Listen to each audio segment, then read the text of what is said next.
Hello les amis, je vous retrouve pour une nouvelle vidéo sur le football français et la Ligue 1 et je vais vous présenter le match Nantes contre Brest. C'est un match qui a lieu ce vendredi 7 février 2025 à 19 h pour le compte de la 21e journée du championnat de France de football de Ligue 1 saison 2024-2025. Alors Nantes, c'est le 14e du classement qui reçoit Brest le 8e. Dans cette vidéo, on va revenir sur le classement de la Ligue 1 avec les statistiques des deux équipes.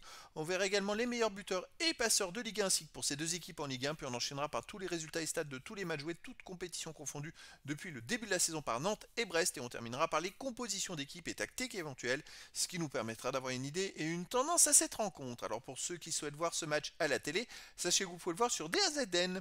Et donc, au classement, on a Nantes qui est 14e avec 21 points en 20 matchs, 4 victoires, 9 nuls, 7 défaites, 24 buts marqués, 30 buts encaissés, moins 6 de différence de but. Nantes est plutôt dans le bas du classement, ils n'ont que 3 points d'avance sur le premier barragiste pour la relégation. Brest de son côté est bien remonté, ils sont 8e avec 28 points en 20 matchs, 9 victoires, 1 nul, 10 défaites, 31 buts marqués, 36 encaissés, moins 5 de différence de but. Ils ne sont qu'à 3 points, vous voyez, de la 6e place et même 7 points de la 4e place. Bon, ils sont bien remontés, donc avec les victoires à 3 points, tout peut aller très vite.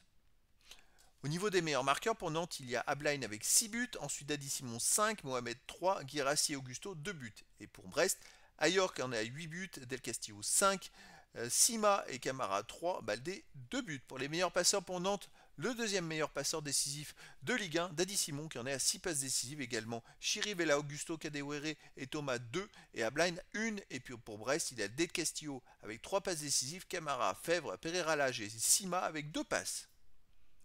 Les résultats, toutes compétitions confondues depuis le début de la saison, Nantes 28 matchs joués, 8 victoires, 11 nuls, 9 défaites, 38 buts marqués, 40 encaissés, moins 2 de différence de but. Alors ça va un peu mieux pour Nantes en ce moment.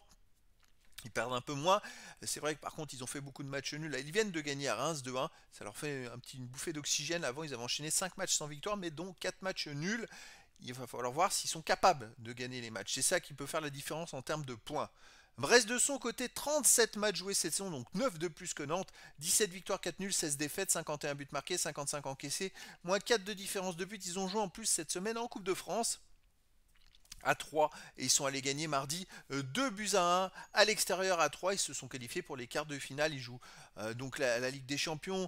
C'est vrai qu'ils jouent énormément de matchs. Et l'accumulation des matchs pourrait amener de la fatigue. Ça pourrait être la chance de Nantes qui n'a pas joué en Coupe de France cette semaine de mettre du rythme et éventuellement de les pénaliser. Alors Brest avant cette victoire en Coupe de France restait sur 2 défaites, des résultats mitigés, mais avant il y avait une belle série quand même de victoires comparé au nombre de défaites qui fait qu'ils ont pu remonter au classement. Nantes à domicile, bah écoutez, en 11 matchs, c'est 3 victoires, 5 nuls, 3 défaites. Sur les 3 derniers matchs, ils sont invaincus quand même. Ils ont battu Rennes 1-0, 2-2 contre Monaco, 1 partout contre Lyon. Avant, ils avaient enchaîné quand même 5 matchs où il y avait que 2 nuls et 3 défaites. C'est quand même des résultats compliqués. Hein. Ils ont du mal vraiment à gagner, à marquer de leur empreinte les victoires à domicile. Brest de son côté à l'extérieur, 7 victoires de nul, 11 défaites. Par contre, il reste sur 2 victoires de suite, donc à 3 en Coupe de France, et 1-0 au Havre à l'extérieur. Avant, ils avaient perdu aussi au Shakhtar Donetsk, qui joue énormément de matchs. Donc c'est vrai que c'est compliqué de jouer sur tous les tableaux. J'ai peur que là, comme ils jouent à Nantes et qu'ils ont joué en Coupe de France, qu'il y ait aussi de l'accumulation et de la fatigue. Et donc je verrais bien une victoire de Nantes 2 buts à 1 face à Brest. Mais après, dans le foot, tout est possible.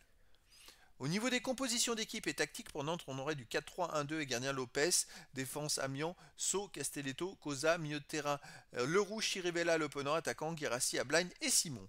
Et pour Brest, on aurait du 4-2-3-1 et gardien Bizot, défense Lala, Chardonnay, Koulibaly, Bourgo, Waïdara, milieu de terrain, Lesmelou, Camara, Magnetti, attaquant Del Castillo, Ajorc et Sima. Donc voilà les amis, le décor est planté entre ces deux équipes et donc je vous donne rendez-vous ce vendredi 7 février 2025 à 19 h pour le match de football de la 21e journée du championnat de France de Ligue 1 saison 2024-2025. Nantes, le 14e du classement, reçoit Brest, le 8e. Voilà les amis, je vous dis à très bientôt pour une nouvelle vidéo.